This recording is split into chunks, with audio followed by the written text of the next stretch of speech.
우리에게 주신 하나님 말씀은 구약 성경 에스겔입니다. 에스겔서 37장 1절에서 14절의 말씀. 에스겔 37장 1절에서 14절입니다. 구약 1209면이 되겠습니다. 1209면. 에스겔 37장 1절에서 14절의 말씀. 우리 함께 교독하도록 하겠습니다. 찾으신 줄 알고 1절 받들도록 합니다. 여호와께서 권능으로 내게 임재하시고 그의 영으로 나를 데리고 가서 골짜기 가운데 두셨는데 거기 뼈가 가득하더라. 나를 급여 사방으로 지나가게 하시기로 본즉 그 골짜기 지면에 뼈가 심이 많고 아주 말랐더라. 그가 내게 이르시되 인자야 이 뼈들이 능히 살 수 있겠느냐 하시기로 내가 대답하되 주 여호와여 주께서 아시나이다. 또 내게 이르시되 너는 이 모든 뼈에게 대언하여 이르기를 너희 마른 뼈들아 여호와의 말씀을 들을지어다. 주 여호와께서 이 뼈들에게 이같이 말씀하시기를 내가 생기를 너희에게 들어가게 하리니 너희가 살아나리라. 너희 위에 힘줄을 두고 살을 입히고 가죽으로 덮고 너희 속에 생기를 넣으리니 너희가 살아나리라. 또 내가 여호와인 줄 너희가 알리라 하셨다 하라. 이에 내가 명령을 따라 대언하니 대언할 때에 소리가 나고 움직이며 이 뼈 저 뼈가 들어맞아 뼈들이 서로 연결되더라. 내가 또 보니 그 뼈에 힘줄이 생기고 살이 오르며 그 위에 가죽이 덮이나 그 속에 생기는 없더라. 또 내게 이르시되 인자야 너는 생기를 향하여 대언하라. 생기에게 대언하여 이르기를 주 여호와께서 이같이 말씀하시기를 생기야 사방에서부터 와서 그 이 죽음을 당한 자에게 불어서 살아나게 하라 하셨다 하라. 이에 내가 그 명령대로 대언하였더니 생기가 그들에게 들어가매 그들이 곧 살아나서 일어나는데 극히 큰 군대더라. 또 내게 이르시되 인자야 이 뼈들은 이스라엘 온 족속이라. 그들이 이르기를 우리의 뼈들이 말랐고 우리의 소망이 없어졌으니 우리는 다 멸절되었다 하느니라. 그러므로 너는 대언하여 그들에게 이르기를 주 여호와께서 이같이 말씀하시기를 내 백성들아 내가 너희 무덤을 열고 너희로 거기에서 나오게 하고 이스라엘 땅으로 들어가게 하리라. 내 백성들아 내가 너희 무덤을 열고 너희로 거기에서 나오게 한즉 너희는 내가 여호와인 줄을 알리라. 같이 읽습니다. 내가 또 내 영을 너희 속에 두 너희가 살아나게 하고 내가 또 너희를 너희 고국 땅에 두리니 나 여호와가 이 일을 말하고 이룬 줄을 너희가 알리라. 여호와의 말씀. 아멘. 사람이 살아가면서 반드시 필요한 것이 몇 가지가 있는 것 같습니다. 결코 없으면 안 되는 것, 그런 몇 가지가 우리가 있는데 그 중에 가장 몇 가지를 보면 물질이 그런 것이 아닌가 생각이 됩니다. 사실 물질이 없으면 많은 어려움이 있고 고통이 따르는 것은 사실입니다. 또 우리에게 살아가면서 지식이라는 것도 있어야 합니다. 사람이 너무 모르고 살면 또 많은 어려움을 겪고 또 여러 가지 우여곡절을 많이 겪게 됩니다. 또 마땅히 가져야 할 지식을 갖지 못함으로 말미암아 다른 사람들에게 억울한 일을 당하는 그런 일들도 있습니다. 또 사람이 살아가면서 짐승과 다르기 때문에 존재감이라는 명예가 있어야 합니다. 사람은 동물이 아니고 또 사람은 인격체이기 때문에 뭔가 다른 이들로부터 또 주변 사람들로부터 인정함을 받을 때 그것이 살아가는 어떤 힘이 되는 것 같습니다. 또 무엇보다도 우리가 건강이라는 것을 잃어서는 안 될 것이라 생각됩니다. 이 모든 것들이 우리가 살아가는데 반드시 필요하고 있어야 할 것들임이 틀림없는 것 같습니다. 그런데 이들 중에 우리가 최소한 몇 가지만이라도 갖추고 살면 또 얼마나 좋겠습니까? 아닌 말로 최소한 한 가지, 두 가지라도 우리가 갖추고 살아야 이 세상을 살아가는데 그래도 크게 절망하지 않고 살아갈 수 있을 것이라 여겨집니다. 근데 문제는 뭐냐면 이 모든 것들이 어느 순간에 다 잃어버리고 상실되어지는 경우도 있다라는 거예요. 그럴 때 어떤 마음이 들게 되느냐 하면 굉장한 절망감, 무기력감, 그런 것에 우리가 침체에 빠지게 됩니다. 이럴 때 우리는 반드시 있어야 할 것, 필요한 것이 뭔가를 생각하게 됩니다. 이 모든 것이 다 없어질 때, 소멸될 때, 없다고 여겨질 때, 정말 말할 수 없는 어떤 깊은 절망감에 빠질 때, 이 절망에서 헤어나올 수 있는 유일한 것이 뭘까를 생각해 봐야 돼요. 그게 뭐냐면 바로 소망이라는 거예요. 소망. 문제는 이런 소망을 우리가 어떻게 하면 가질 수 있을까 하는 것입니다. 여러분, 건강도 잃고 물질도 없고 세상이 그렇게 가지고 있는 지식도 없고 또 명예도 없이 그렇게 사람들로부터 무시당하고 멸시당하고 살면 정말 여러분 살아갈 힘이 아무것도 없거든요.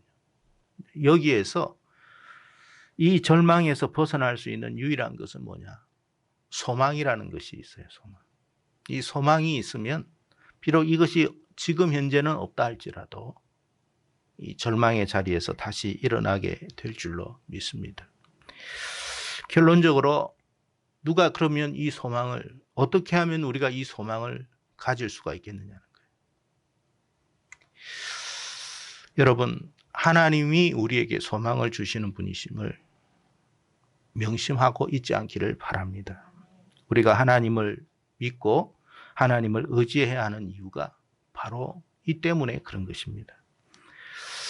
하나님은요, 아무리 우리가 절망적인 상황에 빠져 있고 그런 상태에 있다 할지라도 다시 우리를 일어날 수 있도록 힘을 제공하시는 분이심을 믿으시기를 바랍니다. 오늘 본문은 우리가 잘 아는 에스겔이 바라본 마른 뼈 환상에 대한 이야기입니다. 하나님께서 어느 날 에스겔을 불러가지고 이 같은 환상을 보여주신 것입니다. 자, 하나님께서 왜 에스겔에게 이 같은 환상을 보여주셨을까 생각해 봐야 돼요. 자, 우리가 이것을 알기 위해서는 당시 이스라엘 백성들이 처한 상황을 우리가 조금 살펴볼 필요가 있을 것 같습니다. 당시 이스라엘 백성들은 바벨론에 의해서 무너져 가지고 나라가 다 망했어요. 그리고 국민들은, 백성들은 다 바벨론의 포로로 끌려와 가지고 다 흩어진 상태입니다. 온 사방에 다 흩어졌어요. 그리고 오랜 시간이 흘렀습니다. 이스라엘 백성들의 입장에서 볼 때는 나라가 회복될 기미가 전혀 보이지가 않아요.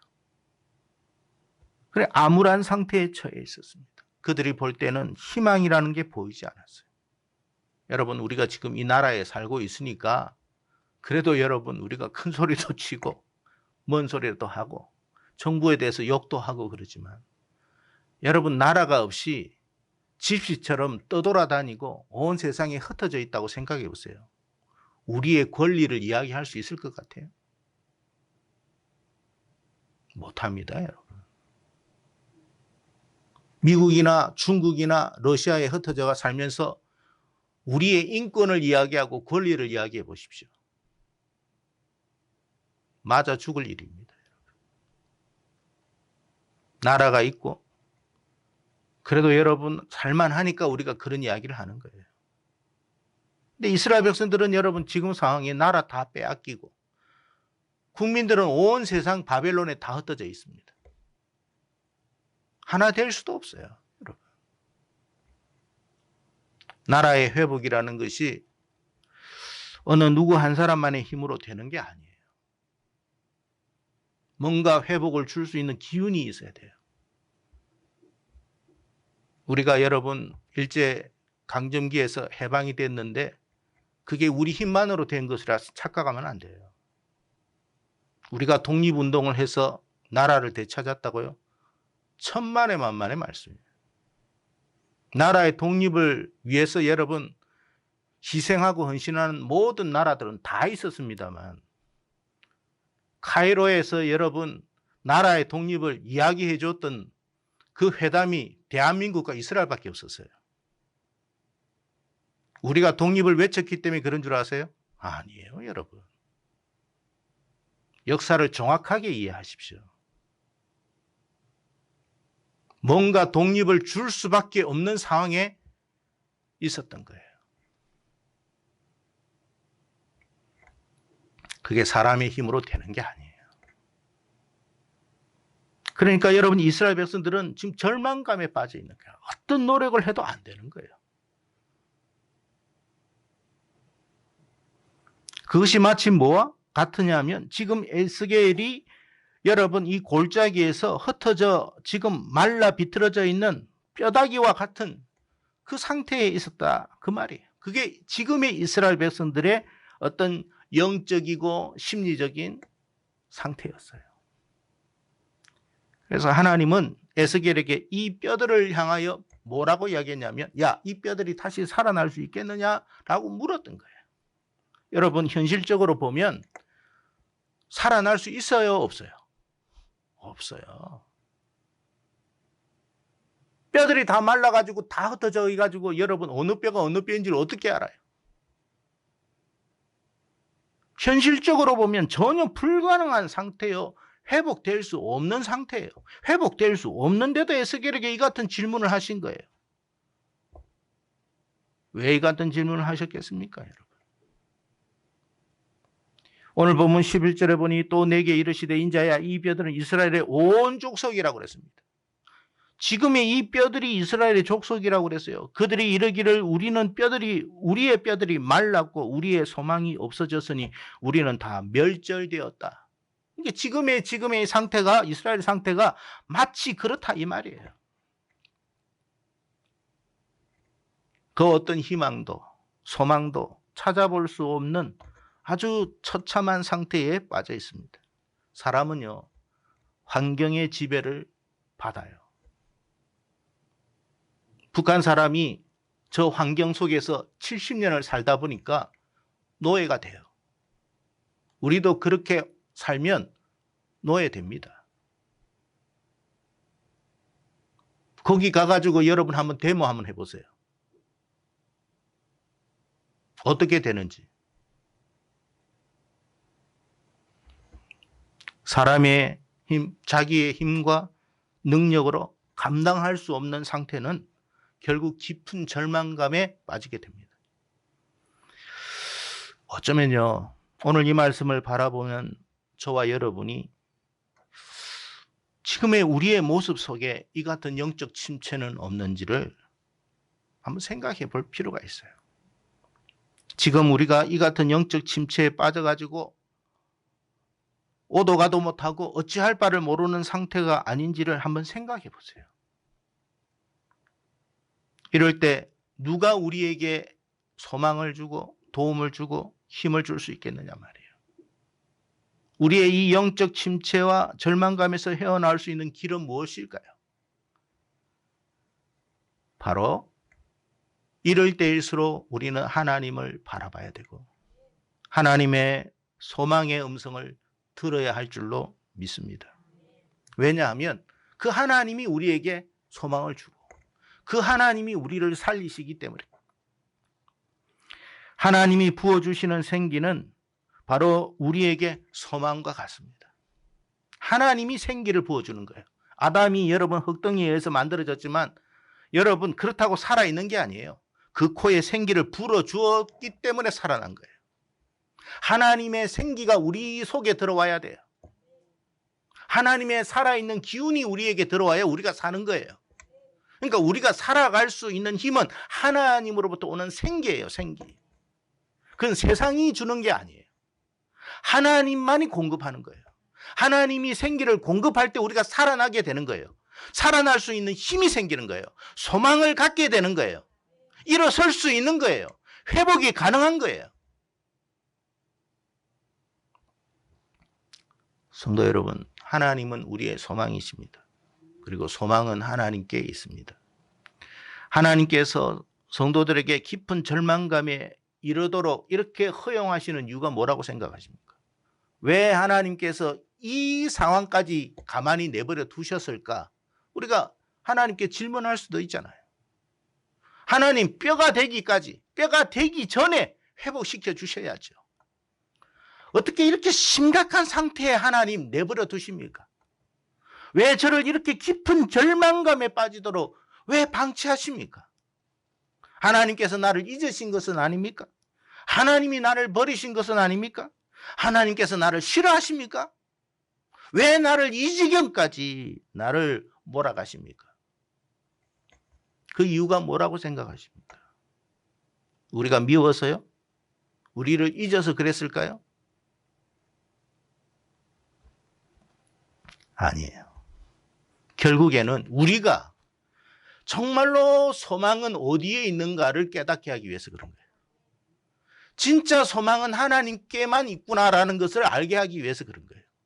이스라엘 백성들이 자기 나름대로의 노력을 안 했겠습니까? 자기 나름대로 여러분 어떤 안 죽는 듯한 의사가 없었겠습니까? 윤봉길 같은 여러분 의사가 없었겠습니까? 이스라엘 민족이 어떤 민족인데요?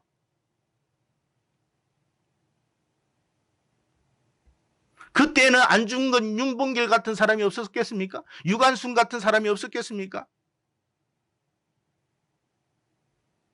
그런다고 되는 게 아니에요, 여러분. 소망은 하나님이 주시는 거예요. 회복은 하나님이 주시는 거예요. 하나님만이 우리에게 회복을 줘요.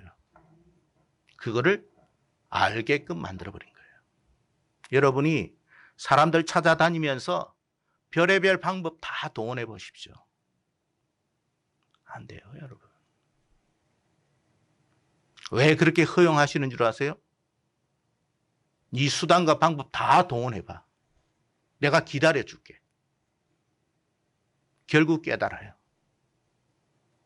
아무런 도움이 안 된다는 거예요. 결국에는 누구를 찾느냐? 결국에는 하나님 찾아요.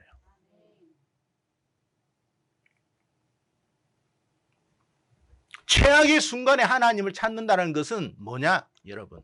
우리 인생이라는 게 처음부터 하나님 찾으면 좋겠지만 하여튼 방법은 방법, 이 방법, 저 방법 다 동원해가지고 자기가 할 수 있는 거 다 동원해도 안 돼요. 그걸 내버려둬요. 내버려둬. 하면 할수록 우리의 상태는 마른 뼈가 됩니다. 우리는 점점 말라갑니다. 아무것도 할 수 없는 상태에 빠집니다. 최악의 상황에서 완전한 절망에 이르렀을 때 비로소 깨닫습니다. 하나님이 도와주셔야 된다는 거예요. 하나님이 우리를 회복시켜 주셔야만 내가 살아날 수 있다는 걸 깨달아요. 그것이 우리의 미련함이고 하나님의 인자하심이에요. 그러니까 우리의 미련함이 바닥까지 갈 때 하나님의 인자하심을 깨닫는 거예요.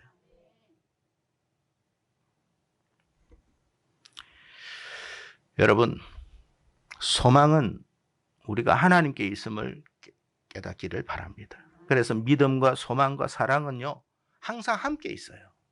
그러니까 무슨 말이냐면 바울이 고린도전서 13장 13절에 믿음, 소망, 사랑은 항상 함께 있다. 이 말은 믿음도 하나님께로부터, 소망도 하나님께로부터, 사랑도 하나님께로부터 온다라는 것을 알아요. 그러니까 여러분, 우리가 뭐 껄떡거리잖아요. 막 세상의 노래, 뭐 사랑의 노래를 막 불러봐가지고 온 들판을 헤매면서 이게 내 사랑인가 저게 내 사랑인가 막 찾아가면서 헤매보지만 이것도 저것도 내 사랑이 아니라는 걸 알아요. 진짜 사랑은 하나님으로부터 발견해요. 부모도 배우자도 자식도 진짜 사랑 아니에요. 하나님이 나의 사랑이구나라는 것을 알아요. 그래서 여러분, 믿음의 사람들 속에서도 배우자로부터 실망하고 자식으로부터 실망하고 부모로부터 막 실망하도록 내버려둬요.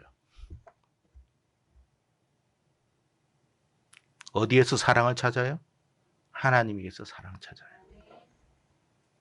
우리가 열심과 정성과 노력과 공을 다 드린다고 믿음이 있는 게 아니에요. 믿음은 하나님이 부어주셔야 돼요. 믿음은 선물이에요. 소망도 마찬가지예요, 여러분. 그래서 여러분, 우리는 하나님을 바라보는 거예요. 우리가 이 자리에 모여 있는 이유도 하나님을 바라보기 위함이에요. 우리끼리 모여 우리끼리 즐거워하는 시간을 보내는 게 아니에요. 우리가 함께 모여 하나님을 함께 바라봐야 돼요. 우리가 아무리 바쁘고 또 아무리 세상적으로 중요한 일이 있고 아무리 만나야 할 사람들이 있다 할지라도 그럼에도 시간을 구별해서 하나님을 바라보고 하나님을 찾아야 돼요. 그래야만 우리는 절망적인 상황 속에서 속히 벗어날 수가 있는 것입니다. 근데 우리 이 미련함, 아까 제가 이야기했죠. 우리가 하나님을 처음부터 찾으면 좋은데 처음부터 안 찾아요. 마른 뼈가 되기까지 비틀어질 때까지 하나님 안 찾아요. 그리고 마지막에는 한계에 부딪히죠. 왜 이러냐 이 말이에요. 자꾸만 우리는 하나님을 멀리해요. 시간이 없다는 이유로, 상황이 아니라는 이유로, 바쁘다는 이유로 다음 주에 가지. 그게 한 달이 되고 두 달이 가고 1년이 가고 2년이 갔을 때 그 사람의 영적 상태를 한번 보세요. 활기가 넘치는지, 생명이 넘치는지, 기운이 넘쳐가지고 다른 사람들에게 막 기운을 심어주고 소망을 심어주는 상태인지, 아니면 절망의 나락에 빠져 있는지 여러분이 관찰해 보세요.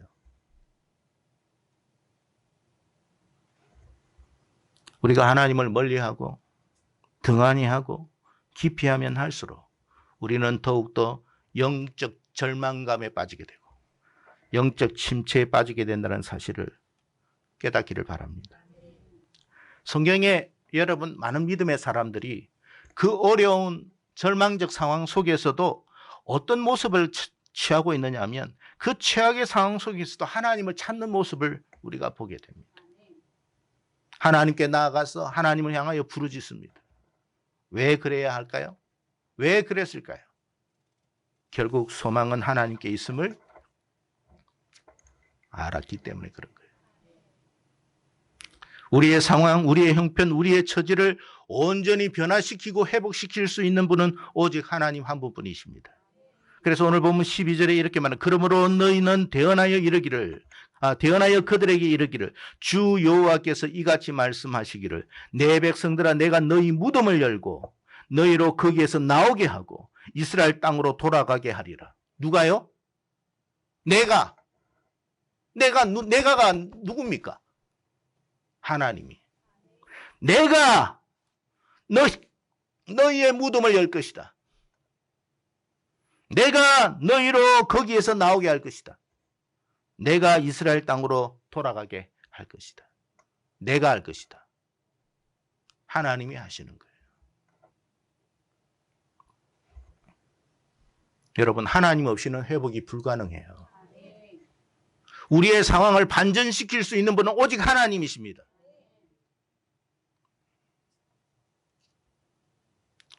지금 점점 세상은 절망의 소용돌이 속으로 빠져드는 것 같아요.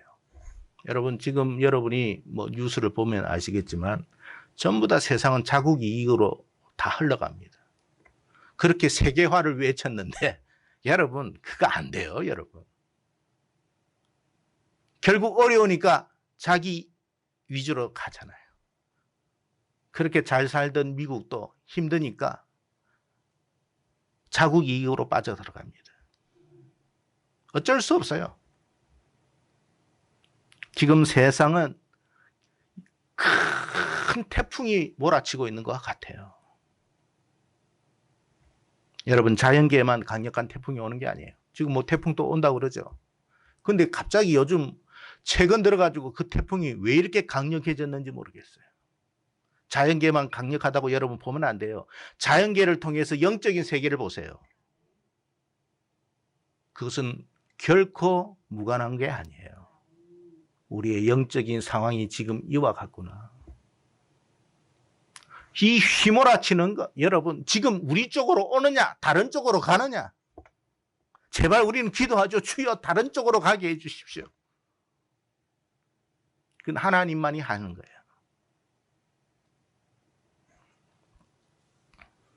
영적 침체라고 하는 강력한 태풍이 온 세상을 향해 몰아치고 있습니다.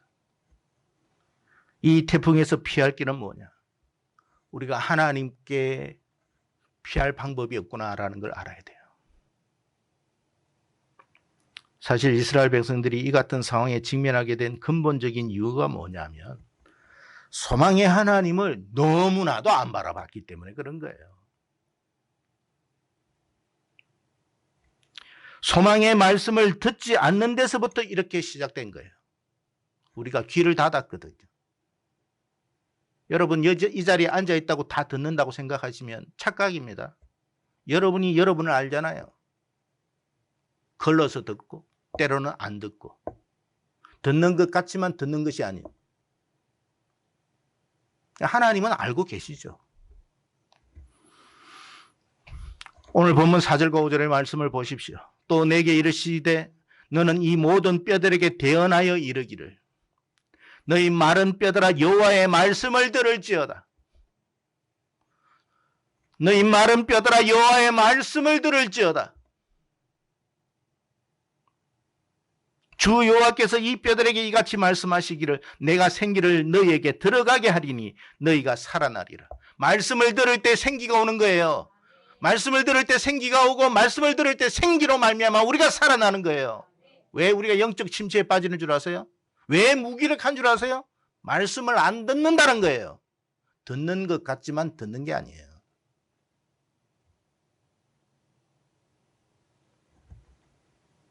왜 나에게는 기적이 일어나지 않을까요?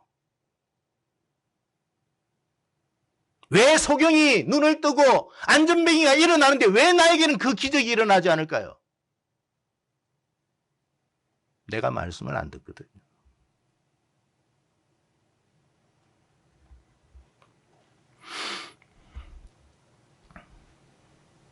성도 여러분, 하나님의 말씀은 생기와 같아요.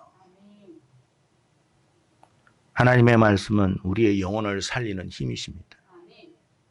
낙심과 절망에 빠져 있다면 우리가 회복할 수 있는 방법은 우리가 귀를 열고 마음을 열어 하나님의 음성을 들어야 돼요. 그래서 주님께서 요한복음 6장 27절에 이런 말을 했어요.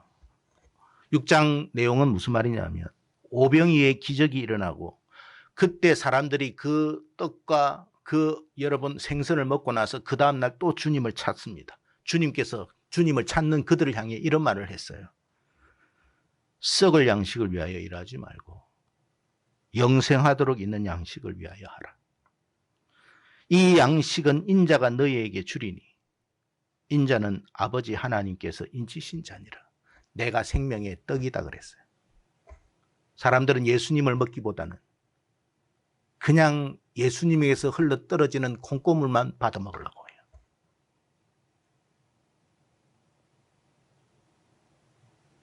예수님을 통해서 우리의 상황을 변화시키려고 하지 예수님을 우리가 영접하려고 하는 마음은 없어요. 그래서 오늘 본문의 여호와 하나님께서 에스겔에게 이렇게 말합니다. 본문 9절에 또 내게 이르시되 인자야 너는 생기를 향하여 대언하라. 생기에게 대언하여 이르기를 주 여호와께서 이같이 말씀하시기를 생기야 사방에서부터 와서 이 죽음을 당한 자에게 불어서 살아나게 하라 하셨다 하라. 그러니까 말씀이 우리에게 생기를 주는 거예요. 말씀을 대언하지 않으면 생기도 오지 않는 거예요. 하나님의 말씀은 생기와 같습니다. 비록 지금의 내 처지와 내 상황과 형편이 마치 마른 뼈와 같은 상태라 할지라도 우리가 하나님의 말씀을 듣게 될 때 다시 절망에서 일어나게 될 줄로 믿습니다. 오늘 이 자리에 참석한 사람들 가운데 혹시 절망과 낙심과 깊은 영적 침체에 빠져 있다면 하나님의 생기의 음성을 들으시길 바랍니다. 우리가 CCM 찬양 가사 속에 이런 가사가 있습니다. 생명 주께 있네. 능력 주께 있네. 소망 주께 있네. 주 안에 있네. 생명 다해 주 찬양하리. 힘을 다해 주 찬양하리. 내 생명 다해 내 힘을 다해 모든 소망 주님께. 그러니까 우리가 찬양을 불러도 이게 고백이 되어야 찬양이 되는 거예요. 생명 주께 있는 노래는 잘해. 근데 이게 인정이 안 돼. 우리가 여러분 찬양을 한다는 것은 노래를 부르는 게 아니에요. 고백을 하는 거예요. 생명 주께 있습니다. 능력 주께 있습니다. 소망 주께 있습니다.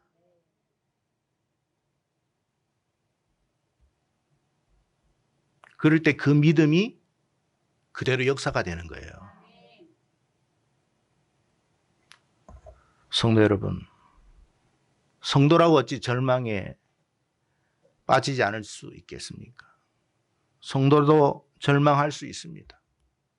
힘든 상황, 감당하기 힘든 어려운 상황에 직면할 수 있습니다. 그래서 소망을 잃기도 합니다. 절망에 빠지기도 합니다. 그래서 어떻게 해야 된다는 겁니까? 그렇기 때문에 하나님을 바라봐야 되는 거예요. 여러분, 세상 살아가면서 왜 힘든 일이 없겠어요? 왜 어려운 일이 없겠어요? 그렇기 때문에 하나님을 보는 거예요. 하나님의 음성에 귀 기울이십시오. 우리가 믿음으로 하나님을 바라보고 믿음으로 이 말씀을 받아들일 때 그 말씀이 우리를 살리실 줄로 믿습니다. 오늘 본문 6절을 이렇게 보면 말씀하고 있습니다. 한번 6절 말씀을 같이 읽겠습니다. 시작. 너희 위에 힘줄을 두고 살을 입히고 가죽으로 덮고 너희 속에 생기를 넣으리. 너희가 살아내. 또 내가 여호와인 줄 너희가. 여러분, 우리를 점차 회복시켜 갑니다. 우리를 점차 회복시켜 갑니다. 우리에게 힘줄을 주고 살을 입히고 가죽을 덮고 생기를 넣으시는 분 하나님이십니다. 이것이 하나님의 마음입니다. 진정 우리를 향한 하나님의 바람이요 궁극적 하나님의 뜻입니다. 하나님은 우리가 이렇게 되기를 원하십니다. 성도 여러분, 하나님을 오해하지 마세요. 하나님은 우리를 귀찮게 하기 위해서 이 자리를 부른 게 아니에요. 우리를 성가시게 하고 우리가 바쁜 줄을 몰라가지고 시간을 소비하게 허비시키기 위해서 이 자리에 우리를 부르신 게 아니에요. 소망 주기 위해서, 생기를 주기 위해서, 힘을 주기 위해서, 절망에서 일으키기 위해서 우리를 부르신 줄로 믿으시기를 바랍니다. 2022년 이제 몇 개월 안 남았어요. 이제 23년, 24년 여러분 그 이후에도 하나님은 하나님의 백성을 회복시켜 가기를 원하실 줄로 믿습니다.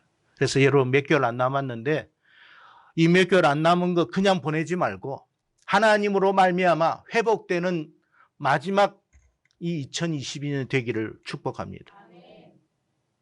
다시 살아났어. 다시 일어났어.